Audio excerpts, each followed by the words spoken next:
When Mary Curzon entered the ballroom for the first time in her stunning peacock cloak, you'd have thought the electricity had gone out in the room. Everyone froze with excitement. They forgot all about the British coolness and high titles, for before them stood not just a woman, but a goddess of beauty who could make even statues blush with envy. The 1st of January 1903 in Delhi was a day when even the most hardened snob could not help but squeal with admiration. An American journalist, who was clearly not stingy with compliments, called her the most beautiful woman in the world at that moment. And with good reason. The dress, weighing 7.5 kilos, was a true masterpiece, made of Indian chiffon and decorated with peacock feathers sewn on with gold thread. It was not just an outfit, but a whole story that could outshine even the most exciting novels. And all this splendor was part of a grand celebration organized by her husband, Lord George Curzon, who seemed to know how to throw a party for the ages. The Durbar ceremony was the culmination of weeks of festivities and, frankly, even Queen Victoria, who was initially concerned about whether an American could represent England, could hardly have imagined that her concerns would prove misplaced. So if you've ever wondered what it's like to be the center of attention, imagine you're Mary Curzon in her peacocked dress. The marriage of George Curzon and Mary Leiter is one of the most interesting but little-known unions between American women and British aristocrats. The blame for this may lie with Lady Curzon herself, who was so absorbed in her husband's position and career that, as Consuelo Vanderbilt recalled, she lost her American features much more than I succeeded. Julian Fellowes, author of the Downthorne Abbey series, bluntly admitted that the image of Lady Cora Grantham was largely based on Lady Mary Curzon, her beauty, her benevolence, her complete identification with her husband's career, and the absence of a male heir. Mary and George's meeting was not quite like most Anglo-American couples of the time. They didn't meet at the fashionable balls in Newport, where everyone was looking for rich suitors with titles. No, they met by chance at one of the balls in London. Mary Leiter made her high society debut in Washington, D.C. in 1888, and her beauty and charm quickly won her the sympathy of the local diplomatic community. She even became a favorite of U.S. First Lady Frances Cleveland, who was almost Mary's age. Despite pressure from her mother, Mary was in no hurry to marry, even though she had many admirers. In the summer of 1890, on the 17th of July, the 20-year-old Mary went with her mother to the Duchess of Westminster's ball. She later claimed not to have noticed her future husband, and she had every right to. She opened the ball by dancing a quadrille with the Prince of Wales. But George Curzon, watching from a distance, was simply enchanted and had already decided that she would be his wife. A few days later they had the opportunity to meet at Ashridge Castle, which belonged to the Earls of Brownlow. Built in the early 16th century and decorated with paintings by Rubens and Van Dyck, this spacious castle made a great impression on Mary. But she was even more impressed by the owner's friend, the young aristocrat George Curzon, to whom she was eventually introduced. He later confessed to her in a letter, "During a walk in the garden I had such an urge to kiss you that I had to try hard to restrain myself." Mary, for her part, wrote in her diary, "The trip to Ashridge will be one of my fondest memories." In a letter to her father she was more frank, "The most interesting man I have met is George Curzon, Lord Scarsdale's son, a member of Parliament, very young and promising. I'd like to fall a little in love with him." "You'd love him, he's a hard worker. But unfortunately I think he's just nice and he thinks I'm just nice, so it's not going to be a romantic story, but I'll try again." This phrase was only half true. After leaving Ashridge, Mary and George began an active correspondence. But George was no ordinary admirer. Although he had fallen in love with Mary, he was not about to let that love distract him from his scholarly work. At the time he was working on his book Persia and the Persian Question, which had completely captured his attention. They met only once, in the summer of 1890, but soon began to correspond again. When Mary returned to London the following spring, George became a frequent visitor. Even after her return to London, however, work remained a priority for George. His painstaking book was published in 1892 and ran to 1,200 pages, a major contribution to the study of Persia.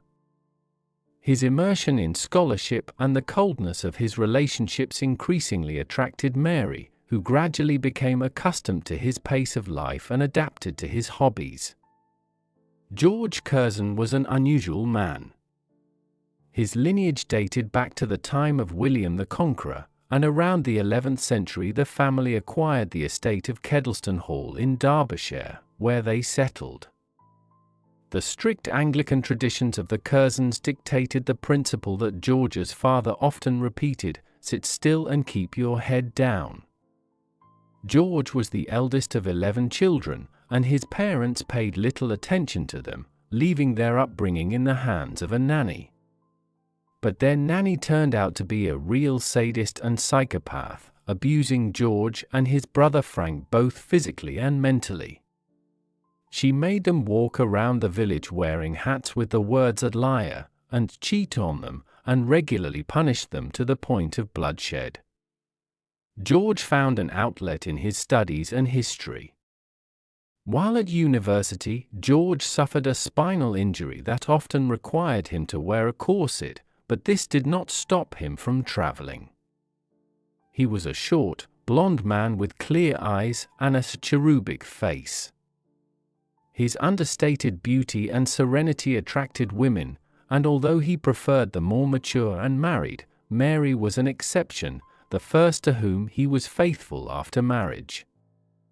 If it is said that men love to conquer women, in their story the roles were reversed. Mary became the hunter and George the prey, and the longer she pursued him, the more she wanted to win his heart. When the book was finally finished, she hoped he would ask her to marry him, but she was mistaken. In the summer of 1892, George toured the United States and Canada, and not only did he not meet her, he never wrote a single letter. He wrote from Japan some time later, then from Burma, and then there was another period of silence. The strength of their feelings is shown by the fact that when they met again in Paris on the 3rd of March, 1893, after a separation of 18 months, George immediately proposed to her. Mary accepted at once.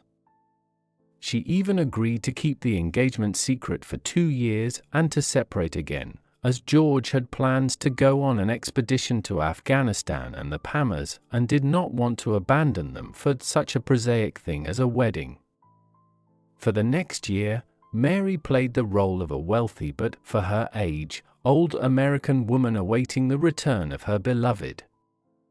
To think that she was only 23 years old, but the upper classes were already looking at her in bewilderment. During one of her trips to Washington, she charmed Grand Duke Alexander Mikhailovich Romanov, who confided in her so much that he told her secret information about Russia's strategic plans in Asia. Playing the naive girl, she wrote down everything she heard and passed it on to George. Perhaps it was her devotion that finally convinced him that he had made the right choice, and in the summer of 1894 he allowed her to announce her engagement to her family, especially her beloved father. Her father, Levi Ziegler Leiter, was one of the few American millionaires who was not impressed by the titles and pedigrees of British aristocrats. The Leiter family were Swiss Anabaptists who had fled persecution in America in the 17th century. To curry favor with her future father-in-law, Mary said they were Swiss Calvinists, Anabaptism being associated with the faith of the common people, while Calvinism was considered more respectable. Mary's father, raised in a simple and strict Lutheran family, built his fortune from scratch. Starting as a shopkeeper, he grew rich in property and trade, becoming one of the richest men in America. At the time of their engagement, his fortune was estimated at $20 million. Leiter gave her the income from a special fund of $700,000 as a wedding present and promised to leave his daughter at least $1 million, which was later doubled. This money was an important support for George, especially after his father's death when he received the Kedleston Hall estate. Thanks to this inheritance and Mary's fortune, the house was restored to its former glory. Finally, on the 22nd of April, 1895, the long-awaited wedding took place in Washington, D.C., at the prestigious St. John's Anglican Church. The ceremony was attended by diplomats and the First Lady of the United States, Frances Cleveland. The newlyweds honeymooned in Virginia before sailing to England. Mary never returned to America. She was also, as it turned out, destined for a short period of time. Biographies of the couple often discuss the extent to which Mary ceased to be an American and became a typical Briton. She is often characterized as a woman who found complete satisfaction in her husband's career, making her the woman behind the man. Consuelo Vanderbilt described her as a beautiful, devoted wife who gave herself completely to supporting George. As Lady Curzon, Mary lived up to expectations and became a true jewel of British society. She won over her husband's friends and colleagues and the whole of London. In 1899, George Curzon was appointed Viceroy of India, Queen Victoria's representative in her far-flung colony. It was not just an honor for him, he took the position with extraordinary seriousness. Even those Indian historians who have been critical of British rule have acknowledged that Curzon was one of the best viceroys, genuinely committed to improving conditions in India. Although he was no angel and followed British colonial policy, his efforts to do the best he could within the existing laws and regulations of the time cannot be overlooked. Mary, who became the First Lady of India, found herself not only at the center of the British administration, but also in the midst of the country's astonishing beauty and cultural diversity. Her support and diplomatic skills helped George to consolidate his position and authority. She took to her role immediately and with her characteristic gravitas. She became a favorite of the Indian elite and British expatriates. Her charm and social skills ensured her popularity and good treatment by local leaders. The lavish ceremonies organized for various state occasions were astonishing in their scale. At one such event, Mary wrote humorously to her parents, "We can be kings," an ironic reference to the scale and pageantry of the events. Her letters home, full of wit and genuine surprise, described her travels in India, including such curiosities as a visit to the small Portuguese colony of Diu. "We were greeted by the local aristocracy in evening dress and old-fashioned opera hats, and we had to keep a straight face, although inside we were dying of laughter," she wrote. Although George was often accused of excessive formality, he believed that the viceroy should embody the power and grandeur of the British Empire. It was important to him that England's prestige should be upheld by an austere and imposing image. Unlike his predecessor, the introverted and incompetent Lord Elgin, George and Mary became real stars in India, a symbol of stability and honor. Their popularity was in stark contrast to the reign of Elgin, who also bequeathed one of his greatest disasters, a famine that killed millions. George immediately channeled funds into food aid, reducing the scale of the disaster and earning the respect of the local people. One of Mary's initiatives was to support women's education, particularly in medicine. In 1901, she organized a fund to enable Indian women to train as doctors and nurses, and raised money for the Victoria Scholarships, which enabled many girls to enter the medical profession.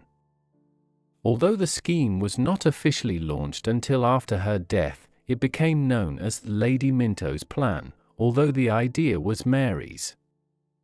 Her contribution to the preservation of India's cultural heritage is also remarkable. With Mary's support, architectural gems such as the Red Fort in Agra, the Pearl Mosque in Lahore, and the famous Taj Mahal mausoleum have been restored. Although she is officially credited with the restoration of these monuments, it was her husband who inspired her to undertake these projects. Legend has it that when she first saw the Taj Mahal at sunset, she told George that she would be willing to die if her tomb was as beautiful. One of Maria's most famous achievements is the creation of India's first national park and the protection of the Indian rhinoceros. In 1904 she went to see these rare animals, but when she arrived in Assam she discovered that rhinos were almost extinct. Impressed, she persuaded George to set aside an area for their conservation. This led to the creation of the Kaziranga Wildlife Sanctuary, which later became a national park and is now a UNESCO World Heritage Site. Thanks to her efforts, the rhino population in the sanctuary has recovered and now numbers in the thousands. Unfortunately, Mary's health was failing. In 1904, after another pregnancy complication, the couple returned to England where Mary gave birth to their third daughter. Despite the joy of having a child, her condition remained serious. She suffered from infections and complications caused by frequent miscarriages, and the grueling Indian climate took its toll on her body. George despaired as he watched his wife wither before his eyes. Nevertheless, when he had to return to India in 1905 to complete his duties, he traveled alone as Mary's condition prevented her from accompanying him. Despite her weakness, Mary decided to follow her husband, unable to stay away from him. In February 1905, despite the protests of doctors and relatives, she took her 3 daughters and traveled to India. Her arrival caused a sensation in British society and among the local population. But despite the warm welcome and the genuine joy of being reunited with her husband, Mary's health continued to deteriorate. Her weakened lungs could not cope with the strain and frequent illnesses. Shortly after their return to Britain, in the spring of 1906, Mary's condition deteriorated dramatically. She died in London on the 18th of July, 1906, aged 36, of a severe lung infection, literally suffocating from her own illness. George was devastated. The next day, he wrote to his mother-in-law, "I have lost the most sincere, devoted, unselfish and beautiful wife a man could ever have. My heart is broken." After Mary's death, George fell into a deep depression from which he never fully recovered. He continued his political career, becoming Foreign Secretary and later a candidate for Prime Minister.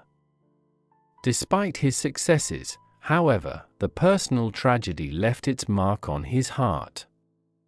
Even after remarrying in 1917, his life remained filled with grief for his first wife.